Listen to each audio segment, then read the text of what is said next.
millones que hubo. Yo soy Anaís y esto es Se Habla Español. Hoy te traigo 7 expresiones latinas que solemos emplear mal, ya sea en la pronunciación o en la escritura. Así que, sin más bla bla, empecemos. Nuestra primera expresión es statu quo.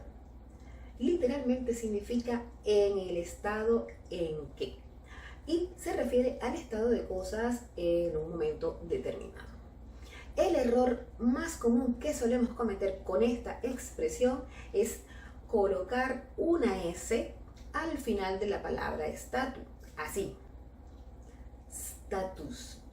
Y lo otro es que solemos pronunciarla haciendo una fuerza, marcando una intensidad en la letra U, quo, cuando lo correcto es marcar esa intensidad en la letra O, quo, quedando de esta manera: statu quo, statu quo.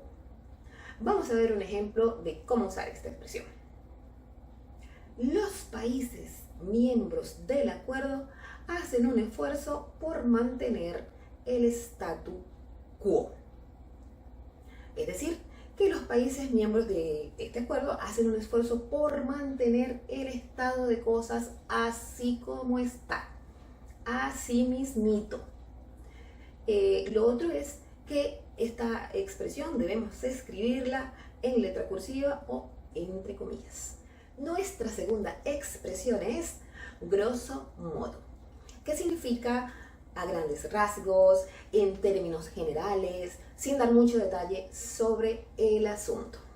Aquí el error más común es colocar la preposición a al inicio de la expresión, así, a grosso modo.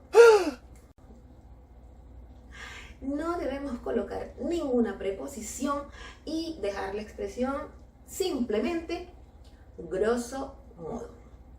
Por ejemplo, supongamos que un profesor en la universidad le dice a su alumno: me gustaría que nos contara grosso modo de qué trata su investigación. Número 3. Motu proprio, que literalmente significa con movimiento propio, y se usa para referirse al hecho de que alguien hizo algo por su cuenta, por iniciativa propia, voluntariamente. Algunas personas, por intentar parecer más listas, quizá más cultas, emplean esta expresión de manera errónea, anteponiendo una preposición a la expresión, que puede ser la preposición de o la preposición por, de motu propio, por motu propio. El otro error que es súper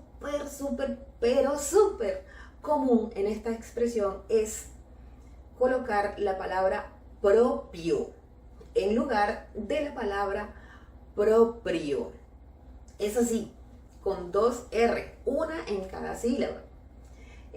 Bueno, yo sé que es más difícil pronunciar esta palabra con 2 R's, quizás precisamente por eso, quizás porque estamos más acostumbrados a usar nuestra palabra en español propio, pero pues así es la expresión, motu proprio.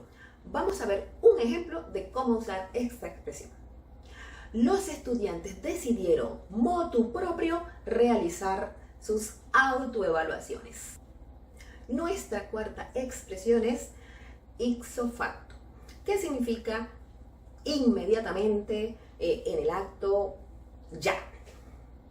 También aquí es muy común el error de colocarle una preposición antes de la expresión, así, de ipso facto.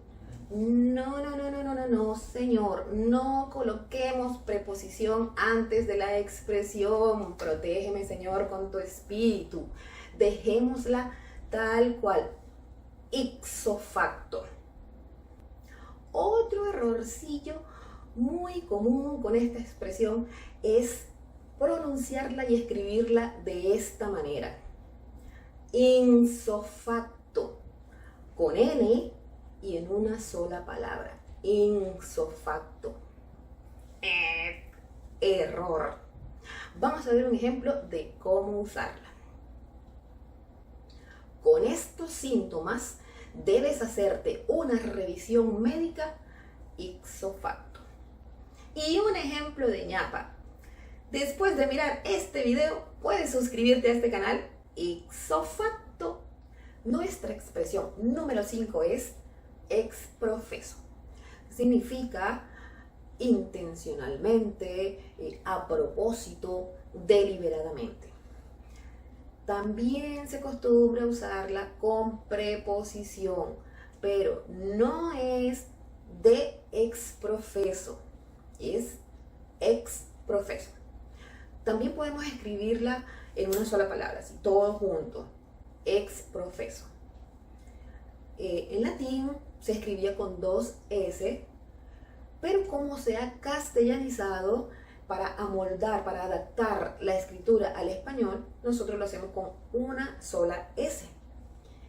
Y lo otro es que ya no necesitamos escribirla en cursiva o entre comillas. Otro errorcillo con esta expresión es intentar convertirla en un adverbio. Exprofesamente. No, señor, porque esta expresión ya contiene valor adverbial. Entonces, no. Vamos a ver un ejemplo de cómo usarla. Juan lo invitó a la fiesta ex profeso porque sabía que yo estaría allí. Nuestra expresión número 6 es modus operandi, que significa el modo de obrar, el modo de actuar de alguien para alcanzar un fin, un propósito determinado. Aquí el error más común es colocar una S al final de la expresión modus operandis en lugar de modus operandi. Vamos a ver el ejemplo. La policía descubrió que su modus operandi era seducir a sus víctimas para después estafarlas. Y nuestra última palabra, ¡tatán! ¿A que no adivinan? Etcétera. Esta palabra significa y lo demás, y el resto, y las demás cosas. Normalmente se usa de manera abreviada, así, etcétera. Un error muy común con esta palabra es escribirla con una conjunción. Por ejemplo, en su finca cosechaba tomates, lechugas, rábanos y etcétera. No, porque la expresión ya contiene esa conjunción. Entonces, no es necesario. Otro error bastante, pero bastante común que yo lo he visto incluso en la televisión es repetir la palabra 2 y hasta 3 veces. Lo cual no es necesario porque es tanto como decir y lo demás, y lo demás, y lo demás. Por ejemplo, los obreros exigían mejoras salariales, reducción de la jornada laboral, y etcétera, etcétera, etcétera. Pues, error. Los obreros exigían mejoras salariales, reducción de la jornada salarial, etcétera. Y así quedamos como unos príncipes. Y bueno, muchachones, hasta aquí nos trajo el río por hoy. Nosotros nos veremos en una próxima oportunidad y hasta la vista.